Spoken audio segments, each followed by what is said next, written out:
For the past few years, we've been getting seasons of Super Sentai that take already existing tropes and give them their own unique twists. We've gotten animals that turn into giant blocks, a space team with 12 rangers and unique aesthetics, a cop Sentai with a thieving second half, and soon we're going to be even getting vehicles again, but now with some added shine. But for some reason, when we get a season with knights, chess villains, and the most playable toy line in all of Sentai, because it gets mixed with dinosaurs, dinosaurs again, it's just a copy of Kishiryu, worst season ever, Now of course, you're free to think this if you want, because that's your opinion and I can't change that. But today, I'm here to give my own personal opinion on the latest season of Super Sentai, Kishiryu Sentai Ryusoulger. As usual with the season's end, it's time for me to go over my thoughts on the season overall, with my likes, dislikes, and etc. in one big review. Before I get to this though, I like to go over the prehistory of the season before we actually got it coming out and the official reveals and stuff like that. So let's get right to it and look at Ryusoulger's prehistory. As always, the news for the new Sentai begins with the officially releasing trademark, so in this case, Ryusoulger's began coming out in October. Initially, it was translated as Kishiryu Sentai Ryusoulger without the soul, so that's what we're calling it for now. Ryusoulger's initial translation was something close to like Dragon Knights? No, not that one. A lot of the fandom started throwing around ideas like this, so lots of the early rumors revolved around knight-themed equipment. A lot of rumors had dragons as the mecha, and pertained to different elements like fire, water, air, earth. The gimmicks of the season were going to be dragon teeth that functioned as whistles and then were linked to different weapons that our characters would use. This was the main theory that most were going with, until it all got turned on its head when we got rumors of dinosaurs. Most passed this information off as fake, including myself, but this Ryusoulger rumor said that we would have an identical color lineup to Kishiryu, and it would feature 2 members of the team joining later on. But no, that wouldn't happen because we've been getting dinosaurs so much recently. They wouldn't have another season like that. Oh, you're telling me that soon after we got the standard big catalog leak that usually tends to be true that also contained the Kishiryu lineup and dinosaur rumor? I mean, see, I'm telling you, this was fake because they wouldn't do another dinosaur season. Until December 7th, 2018, where, believe it or not, the season theme was dinosaurs. The final first quarter catalog scans in all of Super Sentai showed us the full lineup for Ryusoulger with the dinosaurs, with the Lego port system, knightly equipment, and Ryusoul's without an L because it wasn't soldier yet. I'm just kidding, it was still Ryusoul. It seemed all we needed was the official story and the press reveal and then wait for the premiere. So Ryusoulger is interesting because in a stunning turn of events, Lupin Ranger vs. Paddle Ranger and Ryusoulger would be spaced out by a mini-series for Super Sentai, featuring returning actors and cameos from the Ryusoulgers before their season actually came out. Whether this was made as a tribute to the Heisei era, to boost interest in Sentai, or to just change the broadcast dates, I have no idea. What I do know is that after this, we did get official magazine scans for Ryusoulger, and the official website revealing that the official romanization was Ryusoulger to tie in with the Ryusouls. The renamed Ryusoulger got its cast reveal with the trailer that I covered in one of the worst experiences of my life, as Toei repeatedly blocked the video and it took me forever to get it uploaded, and that's why there was no video for Kier Major. Anyways, that's all for Ryusoulger. Once the Psycho battle ended, we got the premiere of Ryusoulger a week after, and then we fully got into the swing of things for this new series of Sentai.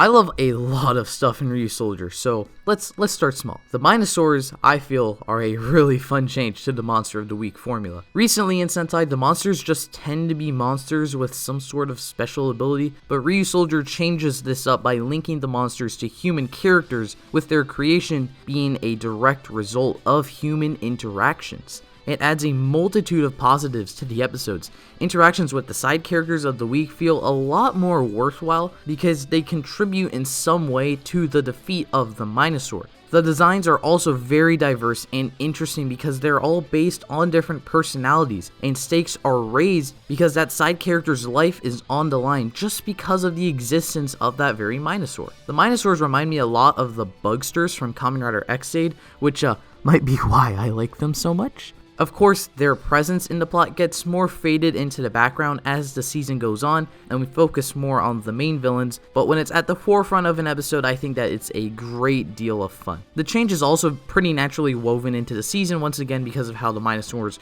are made, which I'll talk about much later. I feel like I've spent too much time talking about the monsters of the week, but I just really like them because of their uniqueness. I actually think it's a good thing the Minosaur structure is pretty rigid because on an overall level, Ryusoulger isn't really the most plot-heavy show, but it actually plays really well into the actual show. In the beginning, the Ryusoulger's mission is to just defend Earth.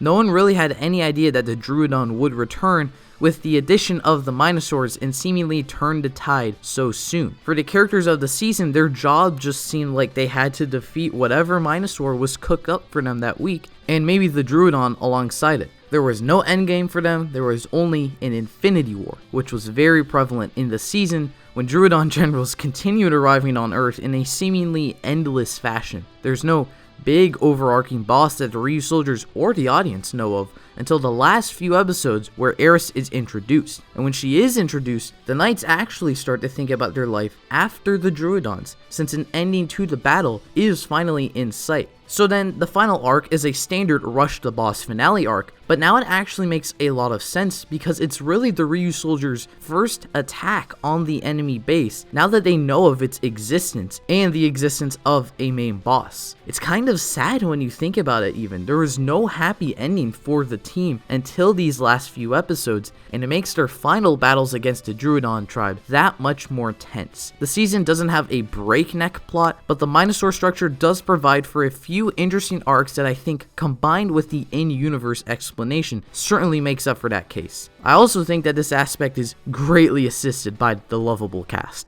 I really like this season's characters. I love them all in different ways, and they all have fun personalities and interactions. Our main trio is kind of a typical Sentai trope where we've got a hyperactive Red Ranger, a calm collected Blue Ranger, and a fun girly Pink Ranger, but I think they have aspects to them that kind of change this on its head. Ko for the most part is very optimistic, but because of the heavy subject matter in some cases, it can be a great breath of fresh air. And he actually has a lot of moments where he's deadly serious, and it's very, very badass, and when it happens, you know that shit's going down.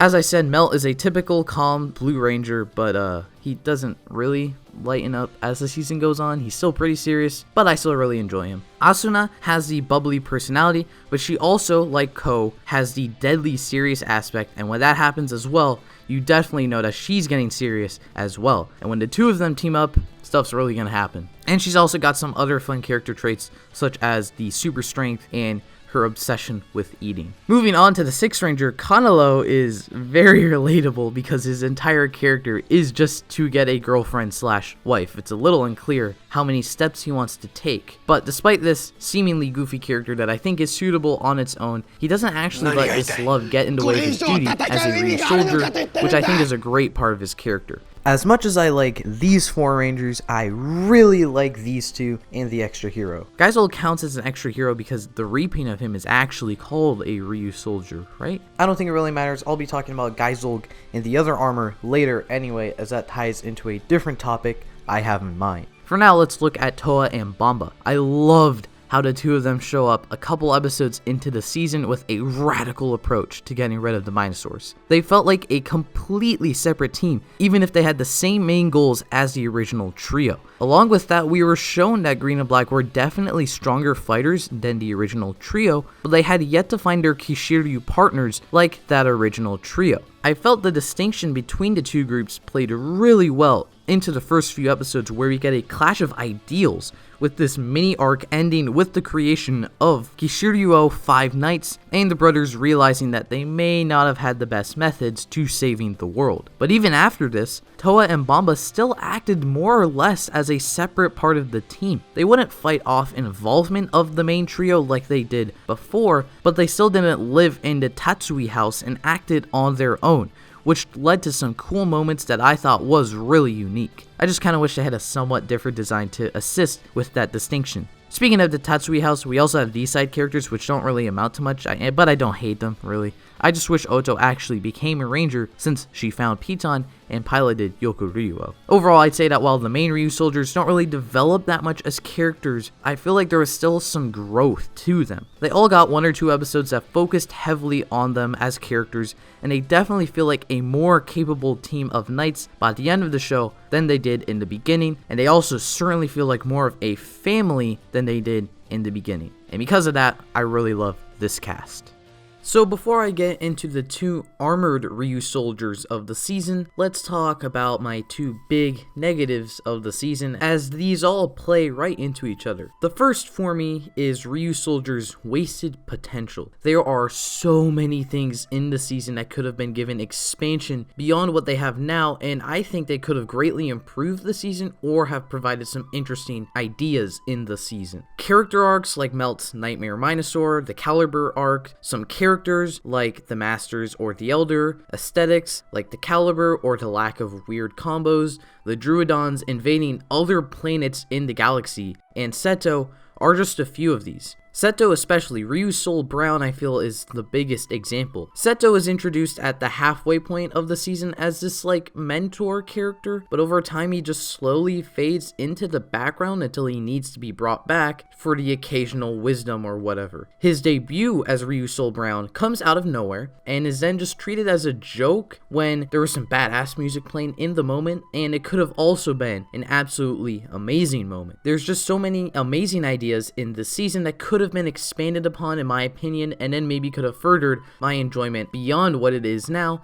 But honestly, that's kind of more of a nitpick rather than, I guess, a real problem with the show. The other problem is kind of a further point on the wasted potential, on how there's a lot of information that the show likes to drop last second and then forget about it by the end of the episode. A lot of the stuff I just mentioned counts, especially those different Druidon invasions, along with Ko and his improper fighting style, some other stuff with the Ryusoul tribe that's not specifically the Eris twist at the end, and some other stuff I can't think of right now because I really need to get this video out on time. The wasted potential and random forgetfulness go hand in hand for me as stuff that could have certainly enriched Ryusoulger as a season, but like, again, they're not really massive problems with this season itself. It's just me saying, oh, you know, we could have done this and that, it would have been much better, but it doesn't do that, and it's not really its fault for not doing that. Honestly, that just shows how much I enjoyed Ryusoulger, because my biggest problems are just nitpicks. Even Geizorg, or Geizolg, which combines both of these problems, I feel, I don't really have much of a problem with. I thought Nada's entire 9-episode arc was really fantastic. I enjoyed a lot of the interactions he had with the main team, and I really liked the build-up for his character and the mystery. Then, when we get his Geizolg identity revealed, because of the time we spent building him up as a character, you want to see him get freed from the armor's curse, and at last, he finally does. But then, Uden Noodles arrives from space and kills Nada. He wasn't even a hero for 1 episode. He was robbed. We were robbed of a full team henshin, but I did make that full team henshin, so if you want to check that out, link in the corner.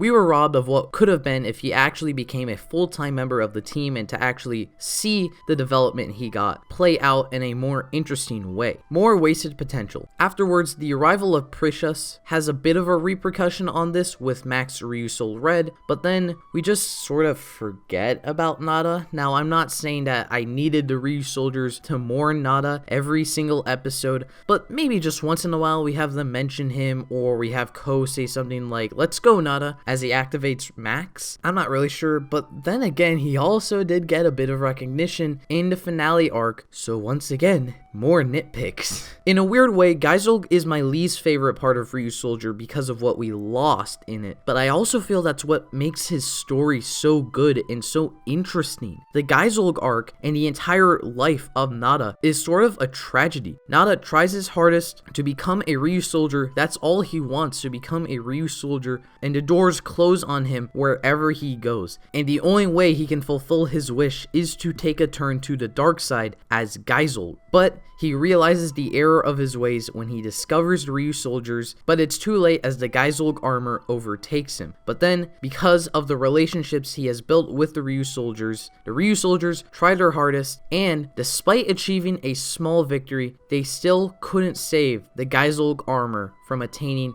one last victim, even in its defeat. That in my opinion, is truly one of the greatest things in Ryusoulger. Now let's round this all out by talking about the main villains, not just our anti-hero. The Druidon tribe is mixed overall for me, but I love certain aspects for it. First of all, that ending twist where we reveal that the Druidon tribe solely exists to eliminate the Ryusoul tribe is a very cool touch. I quite like that. Secondly, I really like that they didn't have a main base for half the season, and then when they make it, it's just a joke, and it's actually addressed as a joke. Now let's actually talk about the characters of the Druidon tribe, the actual villains themselves. For me, they fall into a few categories. For the most part, most of these villains are just brutish generals that just act menacing or have a lot of firepower, and I think that's cool. There's nothing wrong with that. That's their purpose, and it's done well for the villains that do that. I think Precious does this best in my opinion though. She was the first villain that I felt wanted to get things done on Earth. He immediately subjugates the other generals to his control, takes the Ryusoulgers down a few notches, and then with her defeat, begins scheming up another plan. And of course, this culminated in the finale with the rebirth of Eris, and we actually got a small little redemption arc for Precious that then got immediately undercut, but once again kind of plays into that tragedy aspect of Ryusoulger. But she's not my favorite. It's actually the two villains that don't actually end the series as villains. Kreon is the one with the most noticeable change in character. At first, he's just a monster maker trying to have fun spreading chaos and fear, and over time he just has more and more fun with all of this until the next few Druidon generals send him over the edge by treating him only as an object to create the Minosaurs, or as a lowly member of the Druidon tribe that they can just do whatever they want with and don't have to care about. With his faith in the Druidon tribe shattered, Kreon betrays them, assists the Ryusoulgers, goes out on one last hurrah, and then goes off to find his only friend in the world, Weisel, or Wiseru, depending on how you want to pronounce it. I say Weisel. Weisel is my favorite character in Ryusoulger and my favorite villain in all of Sentai. The main reason for this is his insane antics and constant humor that I just love. He makes these whack-ass puns, he wants a constant spotlight, he leaves for a few episodes because he hates another Druidon general that much, and for his finale, he sings a parody of The Greatest Showman. Come on, he's so much fun. But beyond that, he was also one of the most effective villains in my opinion. His main gimmick is disguises, and I feel they complement Kreon in his Minosaurs so well, and they add an extra level of intrigue to almost every episode he's in. It really keeps you guessing about who he could be disguised as in that episode. Along with that, he uses the random Minosaur powers that he's provided with in so many useful ways. For example, the sketchbook Minosaur was just a sketchbook. What are you going to do with that? But he uses it to create traps to trap all of the Ryusoulgers, and he even uses it to make a giant version of himself, which is kind of egotistical, but I feel it's also very clever because there was no giant monster that you could use for that episode. His Minosaur adaptability was also very symbolic, I felt, of his friendship with Kreon, something that I thought was absolutely a joy to see on screen in conjunction with his plans. The fact that the two of them had somewhat of an arc in the season and actually became good at the end of the show is just the cherry on top, because they are for sure my favorite characters in Ryusoulger. So, at the end of the day, I'm not going to dance around this fact. I really love Ryusoulger. From the fun cast, the interesting plots, the unique dynamics, the amazing villains, I truly love this season. Yes, there's a lot of mixed aspects and negatives that I pointed out, but for me, I feel they're really just nitpicks, and I feel there's so much more to love in the season. You can call me a fake fan all you want, I have the entire mini plotline for this season to prove you right. I hesitate to put it above Kyuranger as my favorite Sentai, but for now, let's just say they're tied. Aesthetically though, Ryusoulger definitely comes out on top, but that's a different topic for a different day. If you want to hear my full thoughts on the season's aesthetics, please be sure to go check out the upcoming Ryusoulger episode of Sentai Potential, where I will look at how the season could be adapted into Power Rangers. If you want to stay tuned for that video, my upcoming Kira Major review, or just more Super Sentai, please consider hitting that subscribe button, and I hope to see you next time. Thank you for watching.